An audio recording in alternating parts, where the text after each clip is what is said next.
I am writing this under an appreciable mental strain, since by tonight I shall be no more. Penniless and at the end of my supply of the drug which alone makes life endurable, I can bear the torture no longer, and shall cast myself from this garret window into the squalid street below. Do not think, from my slavery to morphine, that I am a weakling or a degenerate. When you have read these hastily scrawled pages, you may guess, though never fully realize, why it is that I must have forgetfulness or death. It was in one of the most open and least frequented parts of the broad Pacific. The packet of which I was supercargo fell a victim to the German sea raider. The Great War was then at its very beginning, and the ocean forces of the Hun had not completely sunk to their later degradation, so that our vessel was made a legitimate prize, whilst we and her crew were treated with all the fairness and consideration due us as naval prisoners. So liberal indeed was the discipline of our captors that 5 days after we were taken I managed to escape, alone in a small boat, with water and provisions for a good length of time. When I finally found myself adrift and free, I had but little idea of my surroundings. Never a competent navigator, I could only guess vaguely by the sun and the stars that I was somewhat south of the equator. Of the longitude I knew nothing, and no island or coastline was in sight. The weather kept fair, and for uncounted days I drifted aimlessly beneath the scorching sun, waiting either for some passing ship or to be cast onto the shores of some habitable land. Neither ship nor land appeared. I began to despair in my solitude upon the heaving vastness of the unbroken blue.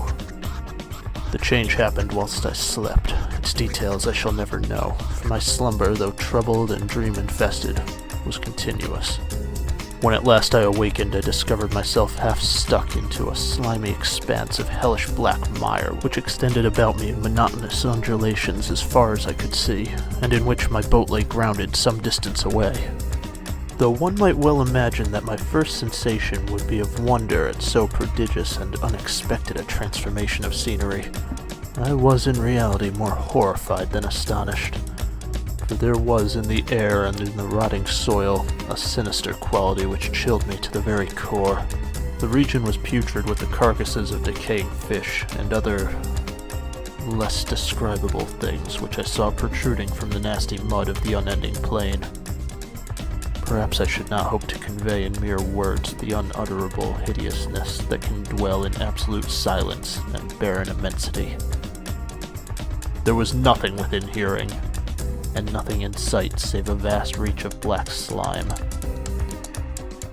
the very completeness of the stillness and the homogeneity of the landscape oppressed me with a nauseating fear. The sun was blazing down from a sky which to me seemed almost black in its cloudless cruelty, as though reflecting the inky marsh beneath my feet.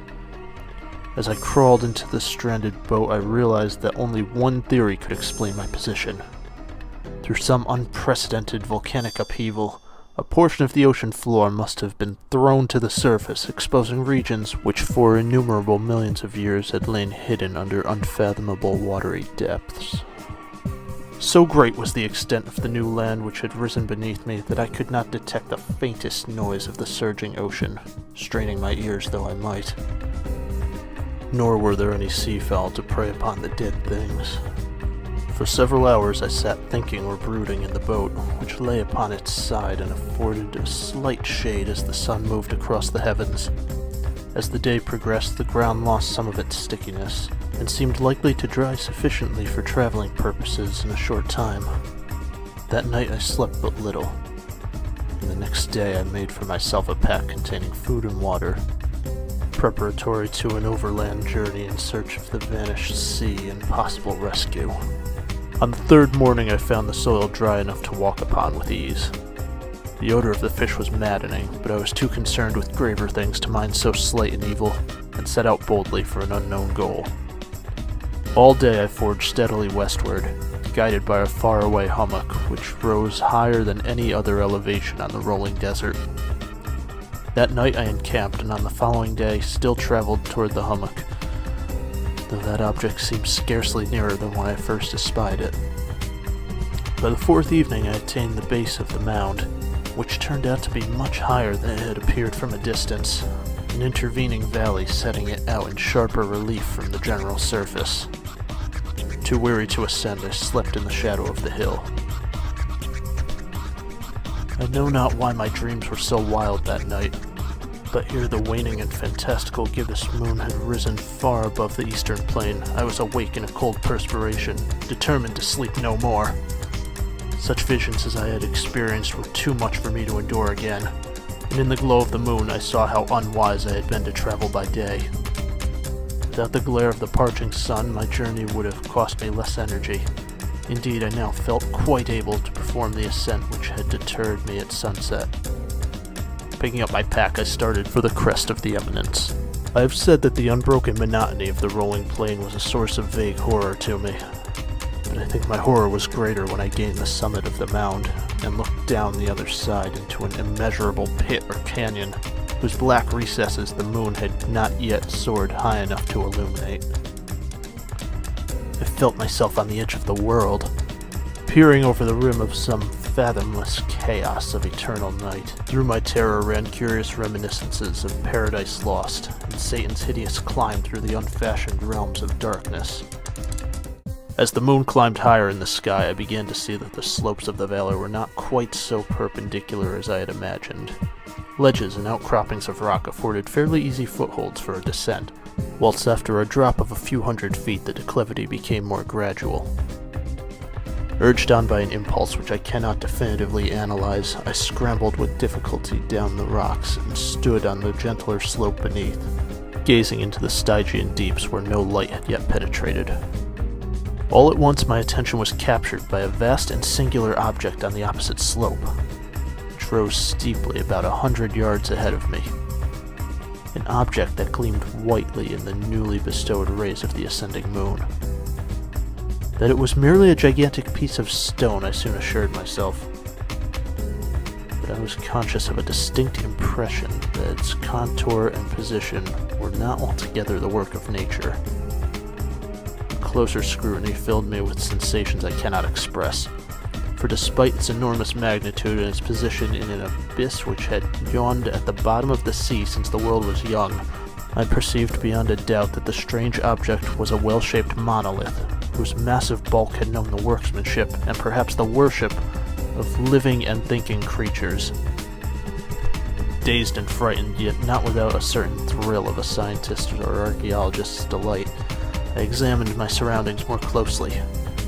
The moon, now near its zenith, shone weirdly and vividly above the towering steeps that hemmed in the chasm, and revealed the fact that a far-flung body of water flowed at the bottom, winding out of sight in both directions and almost lapping my feet as I stood on the slope.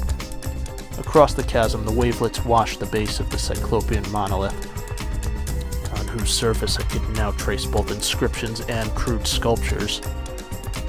The writing was in a system of hieroglyphs unknown to me, and unlike anything I had ever seen in books, consisting for the most part of conventionalized aquatic symbols, such as fishes, eels, octopi, crustaceans, mollusks, whales, and the like.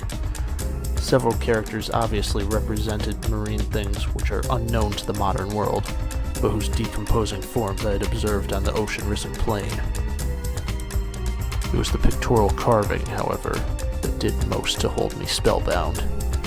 Plainly visible across the intervening water on account of their enormous size was an array of bas-reliefs whose subject would have excited the envy of Doré.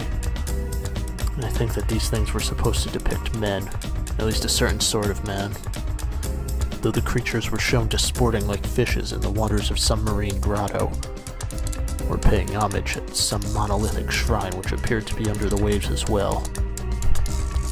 Of their faces and forms I dare not speak in detail, for the mere remembrance makes me grow faint. Grotesque beyond the imagination of Poe or Bulwer, they were damnably human in general outline despite webbed hands and feet, shockingly wide and flabby lips, glassy, bulging eyes, and other features less pleasant to recall. Curiously enough, they seemed to have been chiseled badly out of proportion with their scenic background, for one of the creatures was shown in the act of killing a whale, represented as but little larger than himself.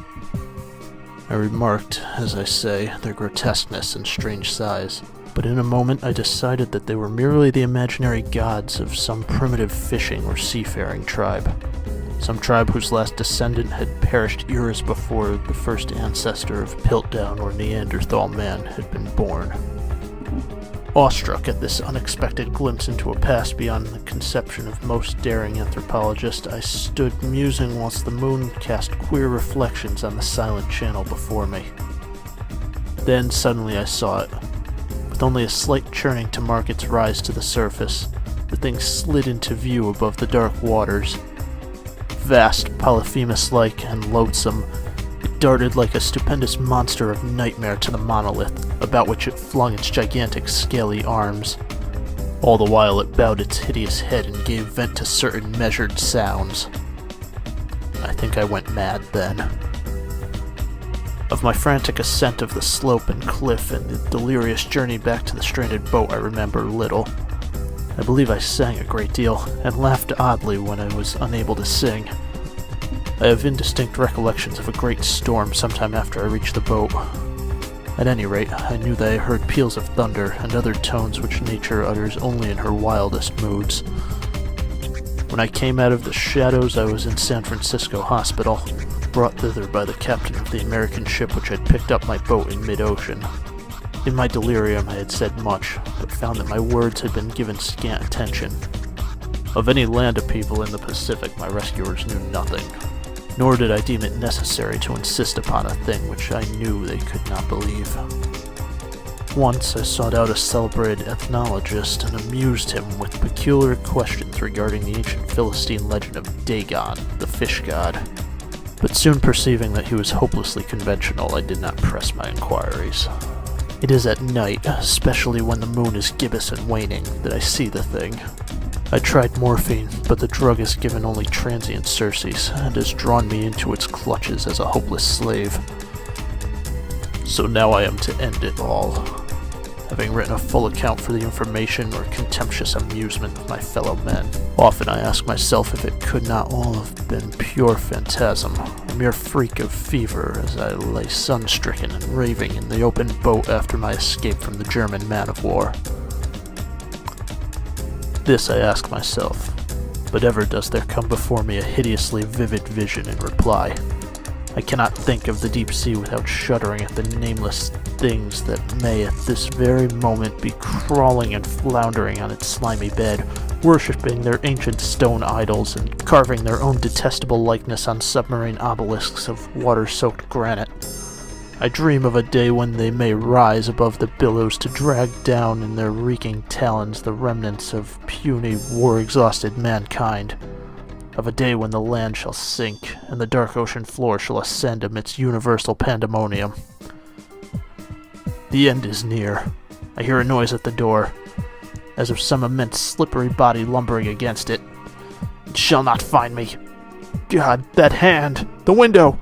The window!